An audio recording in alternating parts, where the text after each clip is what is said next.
Have you ever wanted to be your favorite superhero so badly that you accidentally became the neighborhood's biggest joke? Meet Jake. Jake was 13 years old and he had one dream: not to become rich, not to become famous. He wanted to become Spider-Man.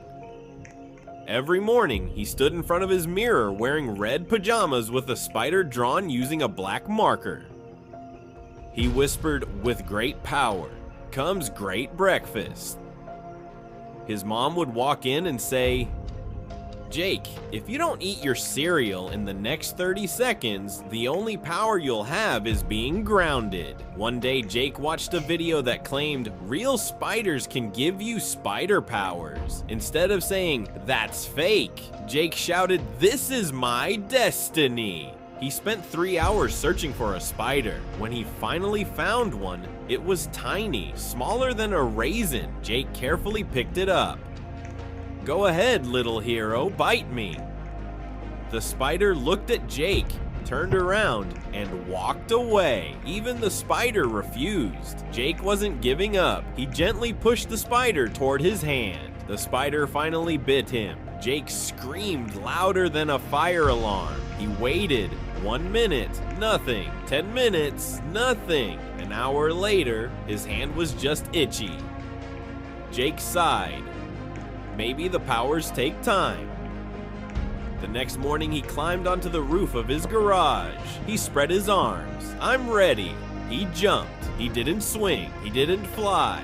He landed directly in his dad's flower garden. His dad looked outside. "My flowers." Jake smiled painfully. "I almost saved the city." His dad replied, "You almost became fertilizer." Still, Jake refused to quit. He made web shooters using toilet paper rolls, rubber bands, and tape. He aimed dramatically. Thwip! Nothing happened. Instead, the rubber band snapped and hit him right on the forehead. Even his dog looked embarrassed. Jake believed every superhero needed a secret identity, so he introduced himself at school.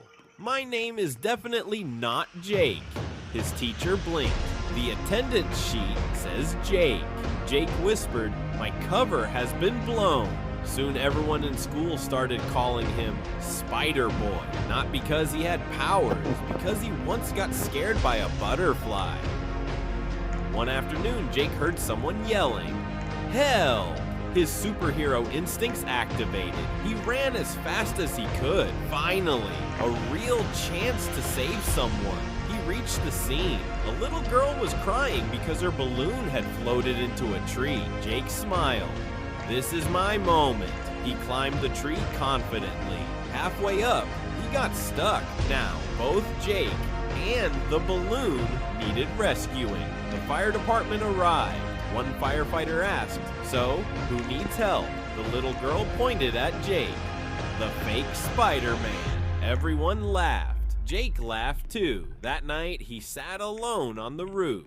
No powers, no webs, no cool suit. Maybe I'm not meant to be Spider-Man. Then he noticed something. An elderly neighbor was carrying heavy grocery bags. Jake climbed down immediately. He helped her carry every bag home. She smiled. "Thank you, young man. You're my hero." Hero. That word hit differently. The next day, Jake helped another kid pick up books after they fell. The day after that, he returned a lost wallet. He helped clean a local park. He stood up to a bully. He checked on lonely neighbors. Slowly, people stopped laughing. Whenever someone needed help, they called Jake.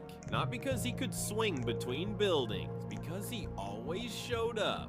Months later, a little boy asked him, "Are you really Spider-Man?" Jake smiled. "No, I'm just someone who tries to help."